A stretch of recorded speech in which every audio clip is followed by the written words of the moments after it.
حضرت ابن مسعود رضی اللہ تعالیٰ عنہ فرماتے ہیں کہ فرما بردار میں اور نافرمان میں ایک بنیادی فرق ہے، اپنا اپنا امتحان اور اپنا اپنا محاسبہ خود کر دینا کہ تم کہاں پر کھڑے ہو۔ تو میں جو مومن آدمی ہے نا، جو اللہ سے ڈرنے والا ہے، جو اللہ کا بندہ بننا چاہتا ہے، اللہ کی بندی بننا چاہتی ہے، وہ جب جب گناہ کی ترتیب پہ آتا ہے تو ان المؤمن یرا ذنوبہ کأنہ فی اصل الجبال، اللہ کا فرما بردار بندہ اس سے بھی غلطیاں ہوں گی، اس سے بھی خطائیں ہوں گی، نافرمانوں سے بھی ہوں گی، لیکن فرمایا جو اللہ والا ہوگا، اللہ کی نسبت والا ہوگا، یہ جب جب گناہ کرنے لگے گا اس کو یوں محسوس ہوگا جیسے پہاڑ کی یہ آڑ میں کھڑا ہے، پہاڑ کے نیچے کھڑا ہے اور پورا پہاڑ اس کے سر کے اوپر گرنے لگا ہے، تو جیسے اس میں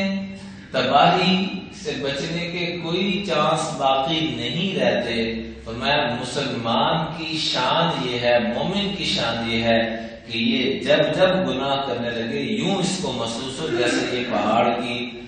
نیچے آڑ میں کھڑا ہے، کأنہ فی اصل الجبال یخاف ان یقع علیہ، اور یہ گھبرا رہا ہے، ڈر رہا ہے کہ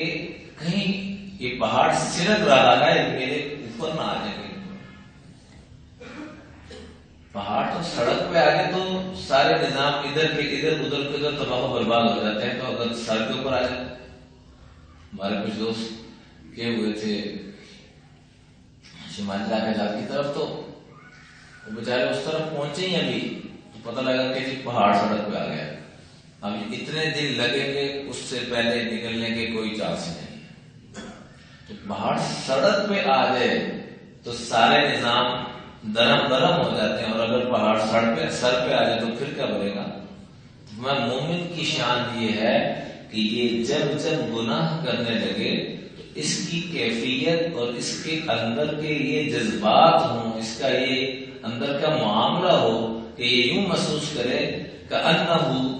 فی اصل الجبال یخاف ان یقع علیہ، کہ میں پہاڑ کے بالکل نیچے کھڑا ہوں اور یہ پوری بلڈنگ، یہ پورا پہاڑ میرے سر کے اوپر گرنے والا ہے۔ یہ کیفیت ہو، گناہ ہونے ہیں لیکن جب جب گناہ ہو رہا ہو اس کیفیت کو سیاست پیدا کرتے چلے جائیں، اللہ کی قسم ان قریب وہ دن آئے گا کہ گناہ کرنے کو دل ہی نہیں کرے گا۔ اس کی مشق شروع کرنی ہے۔ کس بات کی مشق کرنی ہے کہ جب جب گناہ ہم سے سرزد ہو رہا ہے، انسان کو پتا تو چل رہا ہے میں غلط کر رہا ہوں، اس کی تھوڑی سی مشق شروع کر دیں۔ کیا محسوس کرنا ہے کہ گویا کہ میں پہاڑ کے نیچے کھڑا ہوں اور پہاڑ میرے اوپر گر رہا ہے، پھر اگلے دن گناہ ہو پھر یہ کیفیت، پھر اگلے دن گناہ ہو پھر یہ کیفیت، بار بار اس کیفیت کو دہرانا ہے۔ ان قریب اللہ کے فضل و کرم سے وہ دن آئے گا کہ گناہ کرنے کی ہمت ہی نہیں ہوگی۔ کتنے پہاڑ برداشت کر سکتے